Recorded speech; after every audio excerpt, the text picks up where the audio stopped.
Karibu katika tafakari ya neno la Mungu la asubuhi. Bwana ni mwema sana. Na tafakari ya leo inasema mafunzo ya Mungu. Na mafunzo ya Mungu tunayapata kutoka katika Zaburi 27.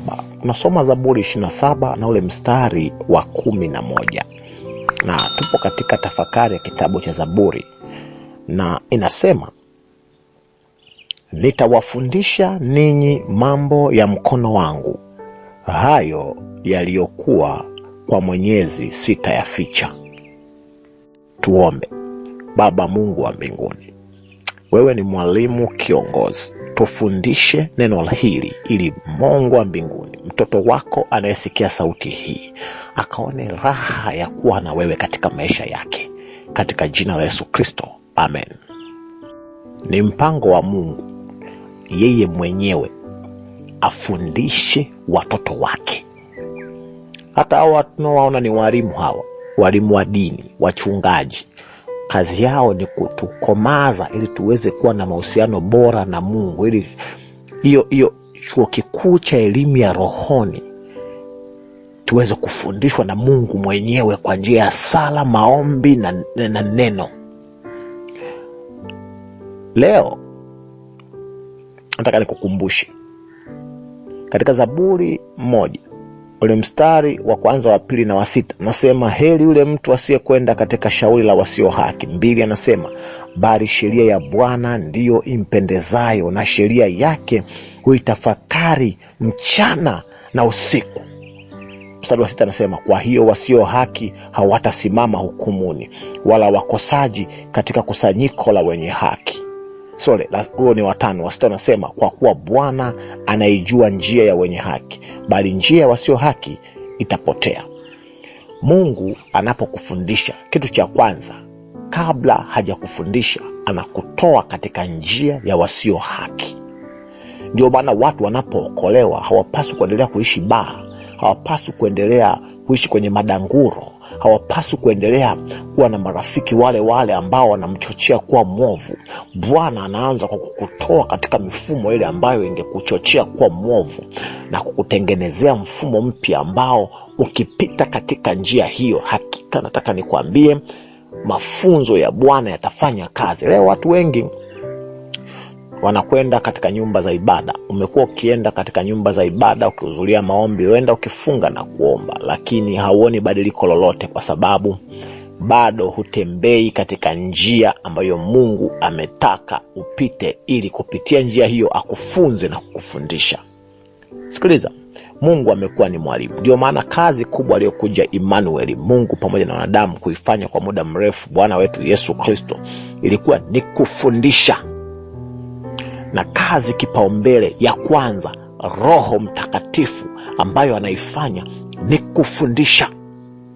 Unapofungua kurasa za thamani za Biblia, lazima ualike uwepo wa Roho Mtakatifu. Roho Mtakatifu sio nguvu. Roho Mtakatifu ni nafsi iliyo hai yenye uwezo wa kufundisha, kukuelekeza, kukuonya, kukuadibisha.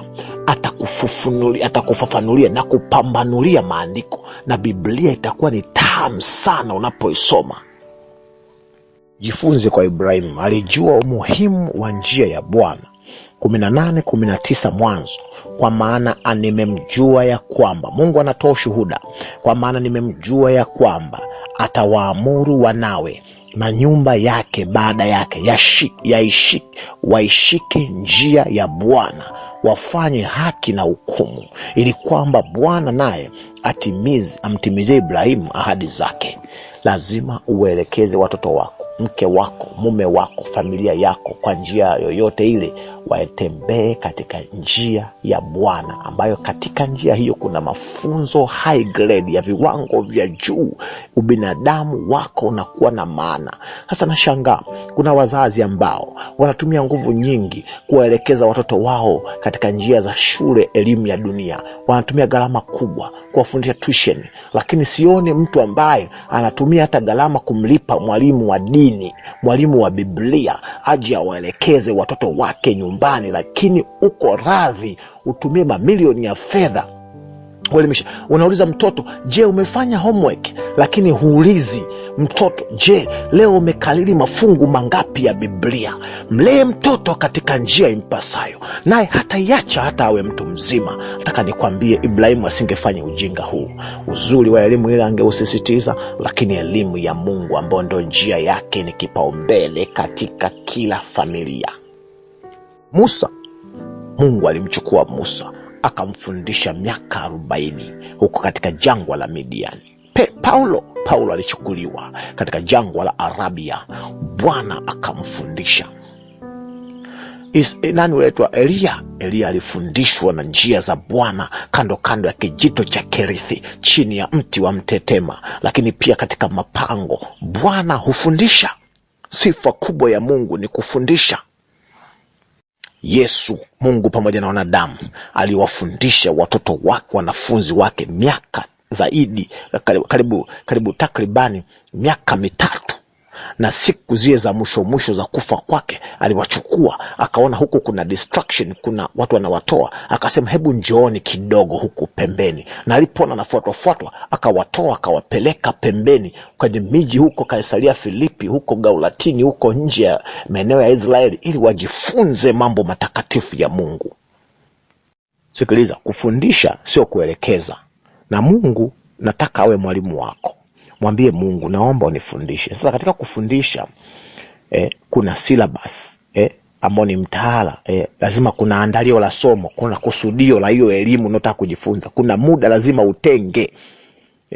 Kuna lazima ufanye mazoezi kidogo. Lazima ufanye practical, practice mazoezi ya vitendo ya kile ulichojifunza. Lakini lazima kuwe kuna uniform, au kama chuo kikuu, elimu ya chuo kikuu tunapewa ile ID, identification, kutambulisha wewe ni mwanafunzi.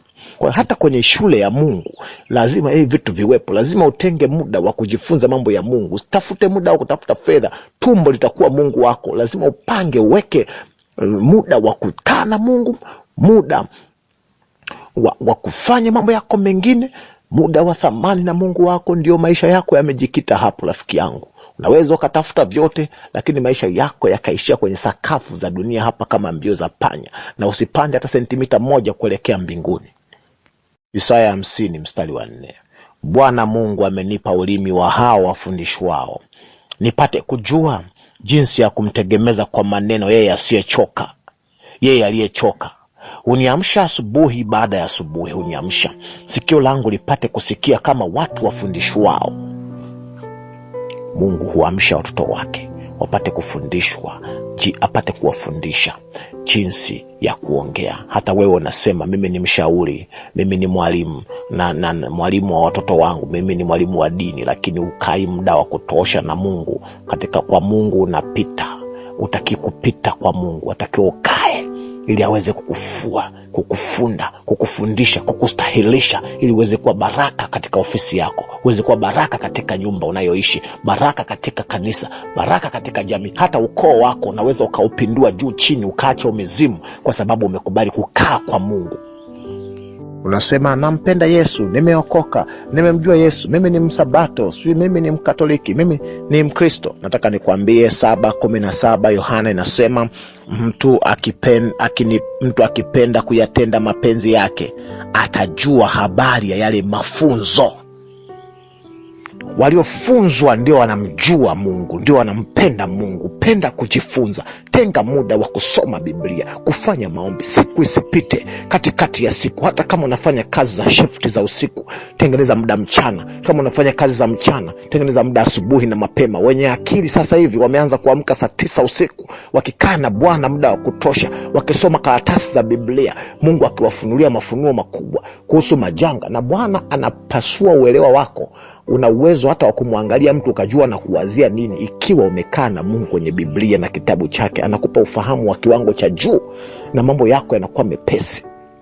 Uniform, ID ya shule ya Mungu, unyenyekevu. 5:5 waraka kwanza Yohana anasema naam, ninyi nyote jifungeni unyenyekevu, mpate kuhudumiana, kwa sababu Mungu huwapinga wenye kiburi, lakini huwapa wenyekevu neema.